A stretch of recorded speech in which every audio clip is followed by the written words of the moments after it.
Fantasy Premier League is back, and today I'm going to share with you the 15 players that have made my first draft. One man who's definitely going in the team is Sergio Aguero. 24 goals and 3 assists for the City striker last season from only 30 appearances, as he had a few problems with injuries.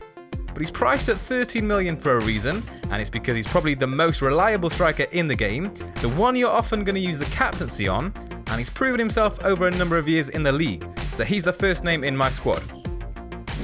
Also going in there is Kevin De Bruyne. He created the joint 4th highest amount of chances in the league last season, from far less games. Ozil, Payet and Eriksen are the only players who created more chances than De Bruyne. But as I say, he joined City after the season had started and missed a few games with injury, so only managed to make 25 appearances. Priced at 10.5 million, he's another premium option, but with City's very favourable opening fixtures, he has to go in there for me, providing he's available to start the season after appearing in the Euros, which I imagine he should be. And I'm going to take a look at one more player that absolutely had to make it into my first draft before we go on to look at my full 15-man squad, and that player is Eden Hazard. I was expecting him to come in at a little bit cheaper. His performances last season definitely don't warrant a price tag of 10 million, but based on how well he ended the season for Chelsea and how well he played for Belgium at the Euros, I can kind of see why they had to price him so high. In what was a very poor season for Hazard, he still came away with 5 goals and 4 assists, but it's his record in the Premier League over the 2 previous seasons and his most recent performances that will reassure FPL managers that Hazard is still worth picking up. Chelsea have some decent fixtures, including home games against West Ham and Burnley and an away trip to Watford, and I'm planning to use my wildcard around game week 4, so for me it makes sense to start with Hazard and then reassess on my wildcard. So those are the first 3 names in my squad. Now let's take a look at how they fit in alongside the rest of my team in this initial draft. In goal, I've gone for Ben Foster. I'm a big fan of West Brom's defence since Pulis took charge, and this year Foster's priced at 4.5 million, so for me he's an absolute bargain. In defence, I've gone for 3 bonus point magnets in Williams from Swansea, Dawson from West Brom, and Scott Dann from Palace. I think they're all solid picks, they've all got good fixtures to start the season, they pick up bonus points, and they all pose an attacking threat as well. And they're all fairly cheap. Williams and Dawson are 5 million, Dann is a little bit more pricey at 5.5, and I am tempted to replace him with a defender from a more premium team, such as Man United's Luke Shaw, but Dann works better with my rotation, which I'll come on to when we look at my bench. In midfield, De Bruyne and Hazard are in there, as mentioned. I've also gone for Townsend. I owned him towards the end of last season and was impressed with how well he played for Newcastle. He's now moved to Crystal Palace, where he looks likely to be a starter, and Palace begin the season with home games against West Brom and Bournemouth in the first 3 games. So again, I think he's a good option up until my early wildcard. Also in there is Mikhitaryan. I don't normally like to start with players that are new to the league, and I would almost certainly have started with Martial if he was cheaper. But with both players being priced the same, I think it's hard to ignore the appeal of Mikhitaryan.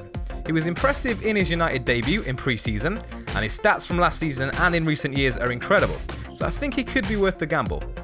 So that completes my starting midfield. The reason I haven't included the likes of Payet, Ozil and Sanchez is because I think there's a risk of them all getting a rest at the start of the season.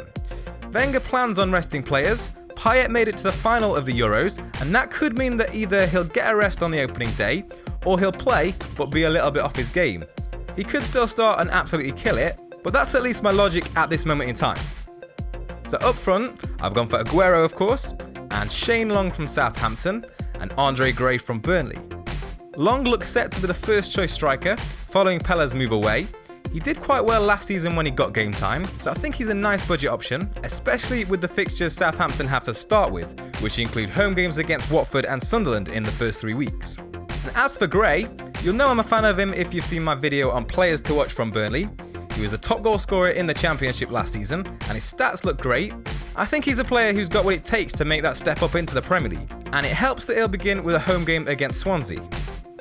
So that's my starting 11, and here's my bench.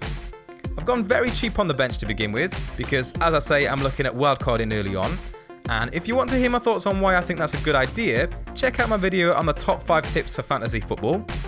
But for that reason, I've gone light on my bench to begin with, and I'll look to strengthen it and move to a more balanced squad from game week 4 onwards after using my wildcard. So Pickford is my backup goalkeeper. He's not expected to start ahead of Manone for Sunderland, but he's only 4 million and he's at least second choice. But I intend to start Foster every game anyway. Van Aanholt is in there to rotate with Dann, so mainly in there for that home game against Middlesbrough in game week 2. West Brom's Darren Fletcher is my 5th midfielder. I don't particularly rate him as an option, but he looks like a nailed on 4.5 million option, so that's why he's in, and if a better 4.5 midfielder emerges before the start of the season, I can swap him out. And finally, I've gone for a 4 million defender from Hull. Again, it's not something I'd normally do, taking a defender who might not even start, but I think I should be okay to go with just 4 playing defenders for the first 3 weeks, before using my wildcard.